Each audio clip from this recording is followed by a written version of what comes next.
unforgettable experience lies ahead as we navigate the canal systems of South Florida in pursuit of a highly invasive species. The green iguana has imposed considerable damage to both native wildlife and local infrastructure. Much like the infamous Burmese python, the species was introduced by local pet owners over 20 years ago. A favorable warm climate and extensive wetlands support a paradise of diverse flora and fauna for the iguana to thrive in. These conditions have allowed the iguana populations to soar at an alarming rate. With no known local predators, the species has thrived and caused considerable harm.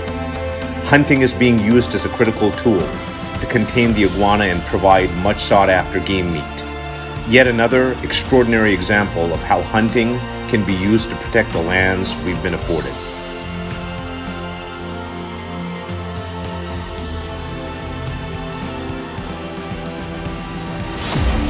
All right, one of the coolest experiences that I'm gonna have hunting is about to get started. We are here in South Florida on a canal, and we are going to get after iguanas, an invasive species that has become quite a nuisance, affecting the local wildlife and bird populations, and they are trying to keep it under control, and we're gonna help them. It's a very unique hunt, and we're gonna be shooting a pellet gun, so it'll be great to get on film, and looking forward to sharing it with everybody.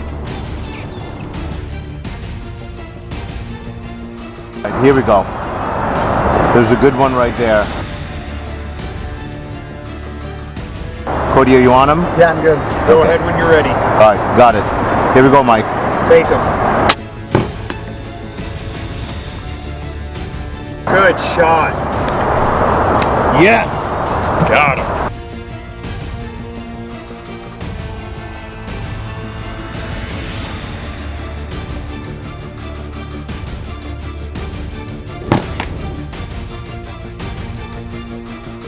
That's how we do it.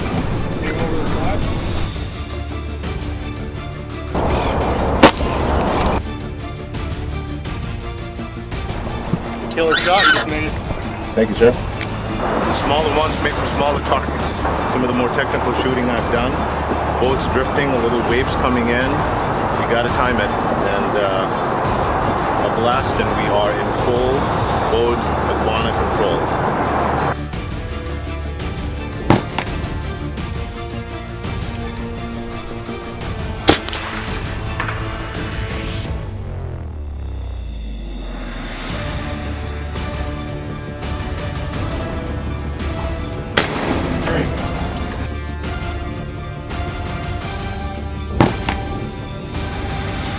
All right, midday here for iguana. We have seen plenty of them. They are certainly overpopulated, as was described to us. And hopefully here, as we get later into the day, we'll get into some of the bigger ones like we did earlier this morning. But there are plenty of iguanas around here in South Florida. There's one about 50 yards out, pretty big one. You see him? Next to the tree. I see him. This boat is drifting, Mike. As soon as I get rock steady, I'm gonna take him. Cody, just get on him. Take him when you're ready. You got it. Here we go. Nice. Good shot. He went straight down. Good shot, buddy. Thank you, my friend. Good shot. Another iguana bites the dust. Woo. This is fun and important.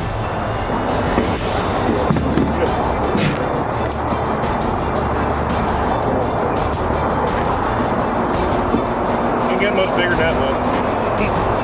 That's a step. Truly amazing to be hunting these things close to the Everglades here in the canal systems of South Florida. They are all over the place. What an incredible creature. You gotta really nail them right in there as the boat is moving to make it happen. Big iguana on the ground.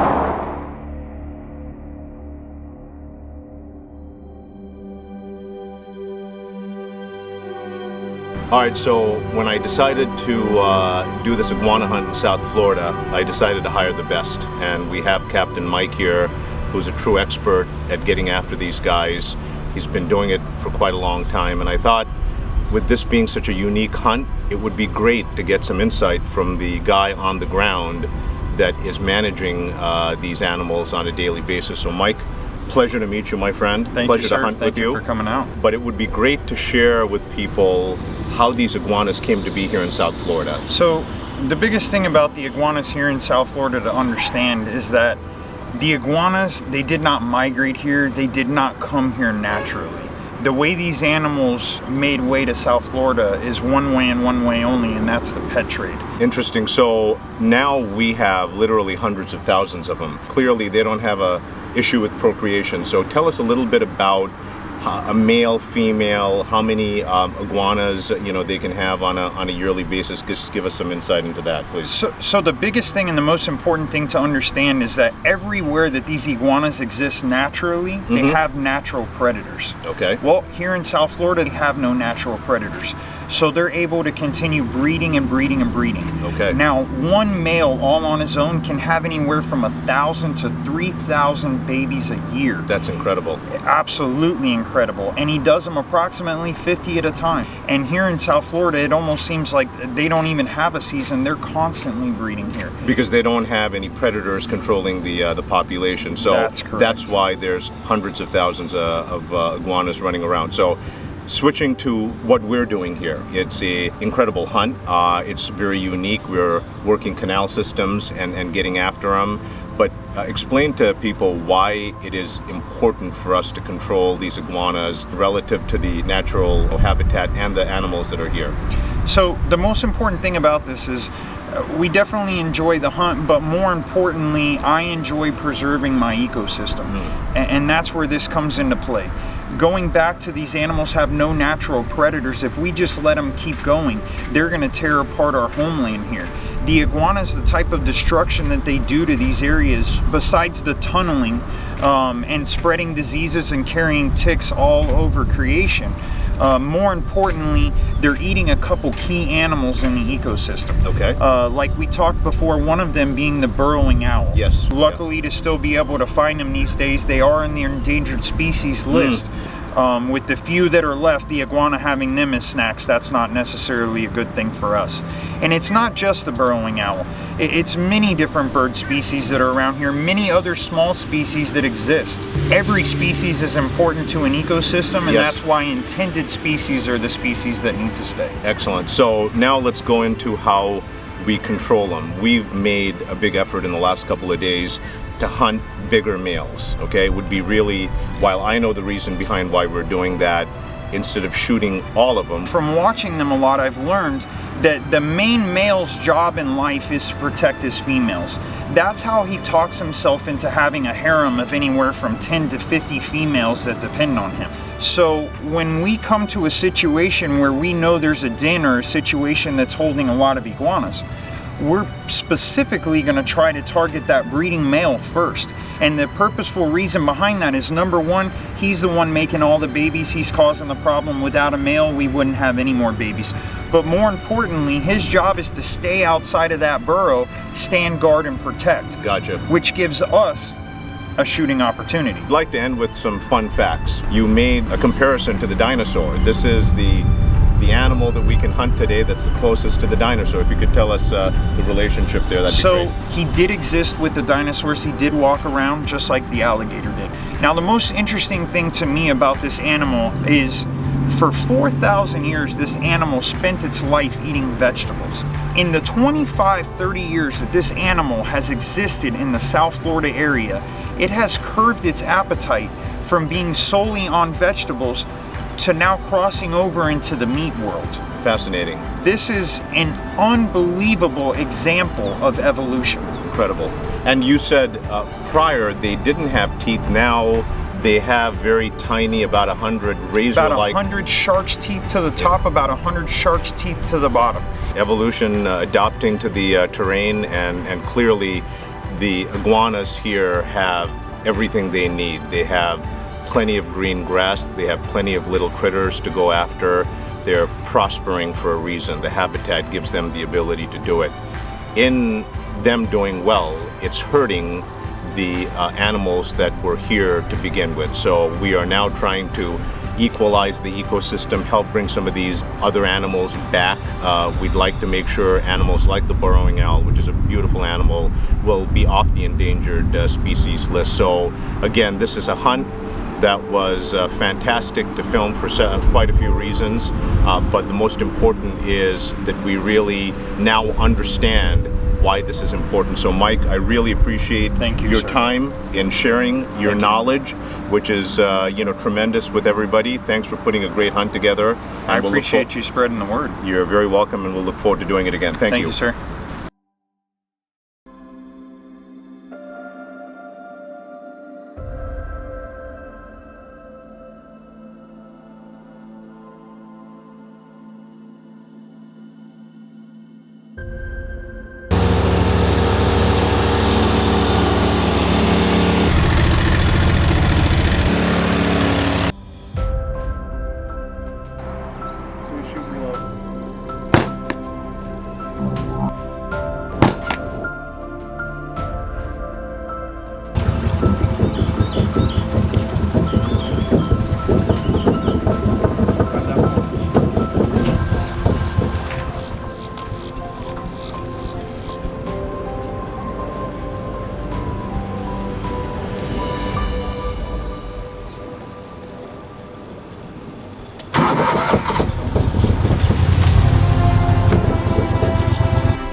Got one. We got a good one.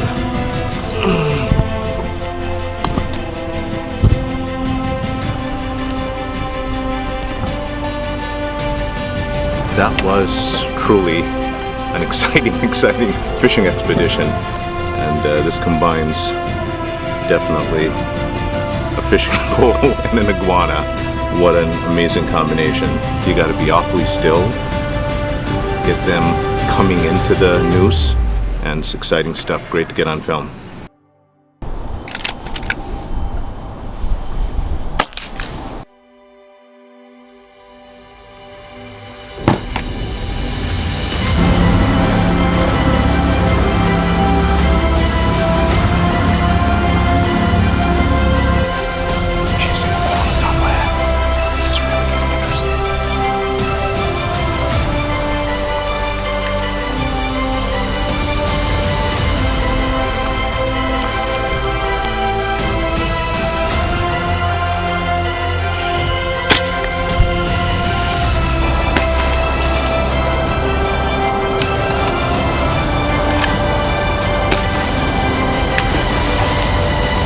Here we go. Are you on him? Yeah, I'm good. Go ahead when you're ready. All right, got it. Here we go, Mike.